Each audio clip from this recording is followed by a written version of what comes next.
E é importante a gente pontuar essa situação. Coronado está indo embora, então, com 67 jogos, 30 e poucos de titular, foram 7 gols e 5 assistências, são 12 participações a gol. 12 em 67, mas aí vários jogos ele entrou alguns minutinhos, né? Eu acho sempre muito injusto esse tipo de coisa, falar que ele teve 67 jogos, me parece um tanto quanto injusto, tá? Sendo que de titular mesmo, 30 e poucos jogos, tal. Enfim, eu entendo aí, mas é sempre uma distorçãozinha, assim, quando o cara não é titular absoluto e tal, tá? O Juca já chutou o pau da barraca, aí, muitíssimo abaixo. A galera vai deixando opinião no chat e o Greg vai colocando aí também. E eu peço para vocês só, olha o que ele falou. Entrar e sair pela porta da frente é agir com integridade, criar laços, deixar pontes e marcar presença com profissionalismo e respeito. Tudo bem, ele meteu um romantismo, né? Mas beleza. Igor Coronado abre mão, facilita pagamentos e sai com uma conduta moral libada, sem prejudicar a instituição grandiosa que é o Corinthians. Parabéns a todos envolvidos na negociação pelo respeito e pelo profissionalismo. Vamos lá. Essa mensagem dele que está na tela, ela é importante. Primeiro, para a gente discutir tudo isso daqui. Ele era um agente livre, o jogador, né? Estava livre no mercado depois que saiu do Al Ittihad. Então, o Corinthians traz ele com um salário, mas uma luva muito grande diluída. Que na época, o Augusto e o Rubão ainda estava, se eu não me engano, acho que estava, né? Aceitaram pagar e tudo mais.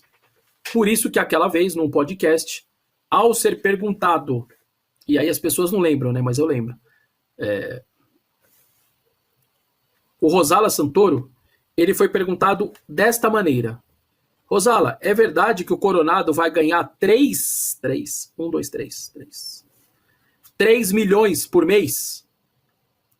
E aí, o Rosala, que estava chegando naquele momento, ainda estava tentando entender como era esse dia a dia de imprensa e tudo mais, ele se assusta e fala, não. Não tem nada de 3, ele vai ganhar 2 milhões. Então, as pessoas não vão lembrar disso. Tem gente que quando fala nas lives, fala assim, olha, o ex-diretor financeiro falou que ele ganhava 2 milhões. Não, ele foi perguntado se ganhava 3. E aí, meio que, não sei se é na inocência, na falta de experiência, vamos dizer assim, ele quis corrigir, e eu acho que ele fez certo. Ele falou, não tem nada de 3 milhões, são 2. Ele poderia ter falado, não, é muito menos do que isso, e aí nunca ninguém ia ficar com esse assunto na cabeça? Sim, ele poderia ter feito, mas ali era 2 meses, o Coronado chega em fevereiro, né? A nova gestão tinha 2 meses e pouco. E ele ainda estava tateando esse negócio de dar entrevista e tal. Então, ele quis ser correto, ele quis passar a verdade para o jornalista que perguntou de 3, não era 3. Se o cara teve informação errada, se ele só queria confirmar, ou se ele chutou um valor para conseguir o que era verdade, eu não sei. Mas aí ele falou 2. E aí a gente ficou com isso muito na cabeça. Primeiro de tudo, que tem que ser justo também. Todos eles, ou quase todos os jogadores, têm a luva diluída. A imensa maioria tem. Então, o Yuri ganha aí 2 milhões, ou quase 2, ou mais de 2, enfim. Porque tem parte disso, certamente também tem a luva diluída. A maioria tem. Mas a gente, muitas vezes, não fica nem sabendo. Ou esquece e acha que o cara tem só o salário dele. E muitas vezes não é assim. E quando eu falo salário, é tanto CLT quanto a imagem. Então, o que o empresário dele fez? Abre mão, facilita pagamentos e sai com uma conduta moral ilibada. Ele puxa o saco do jogador dele e, de alguma maneira, para o trabalho dele? Sim. Ele se autopromove e promove o seu jogador? Sim. Mas também precisa ser justo. Se o Coronado quisesse, o Corinthians teria que pagar julho, agosto, setembro, outubro, novembro, dezembro. Ou, você vai sair antes? Vamos fazer um acordo. Ele fala, vamos, eu abro mão de 2 meses, 3 meses, já é alguma coisa para você, hein? Você me paga o resto ali. Ele poderia ter feito isso. Porque pela lei, o Corinthians, acontecesse o que acontecesse, podia chover, podia fazer neve, podia fazer sol, podia nevar, podia fazer o que acontecesse na cidade. O Corinthians teria que pagar até fevereiro de 2026. Fevereiro de 2026, que é quando acabava o contrato dele. Então, o Corinthians está calculando mais ou menos 17 milhões de reais que teria que pagar para ele até fevereiro de 2026. Então, ele sim está abrindo mão desses 17 milhões. Porém, aonde ele vai jogar, que eu estou imaginando que ele vai voltar lá, ou para a Arábia ou jogar no Catar, né? É muito provável que aconteça isso, porque e aí eu vou falar dessa outra parte também dele. Ele vai pegar isso e muito mais. Ele sabe que aqui no Corinthians ele teria 6 meses, uns 8 meses ganhando isso daí.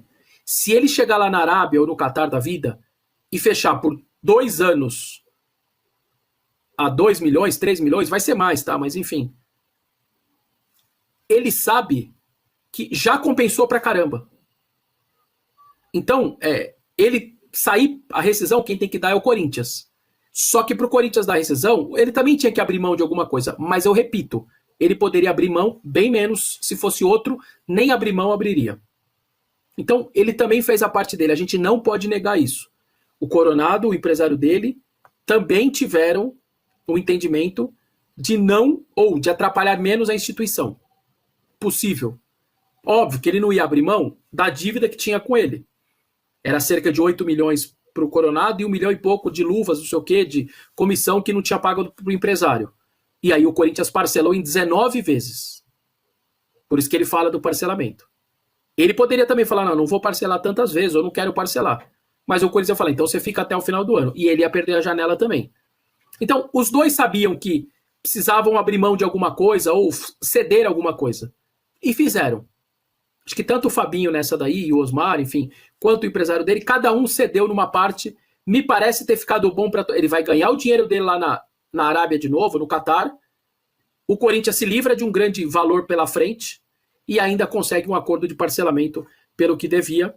E aí, só lembrando, né, o seu Augusto Melo falava que estava tudo em dia, mas uma aí que não estava em dia, muito legal, né? Parabéns aí pro Augusto Melo por falar que estava tudo em dia. O Quinteiro, aquele desgraçado, sabe aquele desgraçado daquele Quinteiro? O gol do Quinteiro. Ele começou a seguir o filho do Dorival, velho. E corre a boca pequena aí que ele foi oferecido também. O Quinteiro que tá, acho que no América de Cali, ele não tá vivendo um bom momento lá, mas pro torcedor do Corinthians que ainda tem pesadelos com ele, na época que ele jogava no Racing, né? Ele chegou a jogar acho que no River Plate também, enfim. Mas ele tava no América de Cali recentemente, enfrentou o Corinthians na Sul-Americana e não tava vivendo um bom momento lá. Vou te falar, mano, o Quinteiro é bom jogador, cara. Bom jogador, mano. Possibilidade financeira de contratar, é um cara que eu gostaria de ver com a camisa do Timão, cara. Ele tá jogando em qual time mesmo, mano? Você falou? Ele tava, acho que no América de Cali, cara. Tá meio gordinho, né? Eu vi um... Mas ele sempre foi, né? Mas assim também ele era. Ele é meio igual o Cabanhas, lembra o Cabanhas? Eu vi ele Meio Cabanhas. Eu vi ele no playoff ali, junto com o Los Angeles, pra quem ia pra Copa do Mundo. Ele tava jogando lá no América, verdade. Não, mas esse América não era de Cali, era do México. Do México. Ele tá na América do México? Não, Sombra, tá na América de Cali. Ah, de Cali? Ele enfrentou o Corinthians na Sul-Americana, tava no mesmo grupo do América Corinthians. de Cali. América de Cali. A gente até brincou lá com a musiquinha, lembra? Isso. Né? Muito bem. Ele tava na América aqui. Mas eu gostaria de sobrar. Tem gol do Ele é um bom jogador, cara. Eu vi ele jogando, mas é bem pesadinho. Bom jogador, mas bem pesadinho. Sim. É outro Coronado. Ele tá com 32 anos, mano. Então, cara, mas por exemplo, eu vejo no meio campo do Corinthians o Bidon. O Bidon, Sombra, é magrinho, é aquele físico assim que você fala, nossa, vai correr uma maratona, não joga nada. Prefiro um gordo que jogue. Mas o Quinteiro, talvez, ele fosse interessante pra atuar na mesma situação do Garro, né? Sim, era justamente ali. O Quinteiro ele pode jogar também um pouco mais aberto. Ele chegou a jogar na ponta direita porque ele acha que é canhoto, ele corta pra dentro e bate. Mas é um cara, Sombra, que eu acho que pro time do Corinthians é muito útil. O que falta pro Corinthians é qualidade e jogador que chama responsabilidade. Mesmo acima do peso, mano, é aquele cara que pode fazer a diferença. O Walter, gordo, lembra o Walter, o centroavante? Claro. Walter. Mano, uma boa notícia, né, na representação. Boa notícia. É que o departamento médico também esvaziou. Tá? Não tem mais ninguém lá. Né? Inclusive, hoje, os dois profissionais aí da área, os separadores, né, da coletiva da área do Corinthians, deram uma entrevista coletiva, né, explicando de cada jogador, né, individualmente, cada jogador, né. Falaram que o Garro, como você disse, precisa de um tratamento especial, realmente, né, ele tem lá um problema ali no joelho, mas com controle de carga, tal, essas coisas, pra ele conseguir terminar aí a temporada. Bichado. O Yuri Alberto e o Memphis já foram, o Memphis já foi pro campo, e o Yuri Alberto também. Né? Então já tá naquele processo final ali também, já entrando na transição. Então deve ir aí pra volta, deve ter todo mundo à disposição. O Yuri Alberto ainda talvez um pouco mais de cautela, viu, Bento? Apesar dele... o pessoal tá bem otimista com relação à recuperação dele. Os próprios médicos ali do Corinthians alegaram que a volta tá estipulada até para um período anterior ao que esperava-se. Mas ainda não existe uma data aí preventiva para que ele tá realmente ali voltando. Então existe aí uma certa cautela com relação ao Yuri Alberto. E o Gava é aquilo, né, Bento? Como a lesão dele é crônica, é uma situação na qual ele precisa estar sempre sendo monitorado. E é um cara que quando não joga, o Corinthians tem outra cara, isso é fato. Boa, é isso, mano.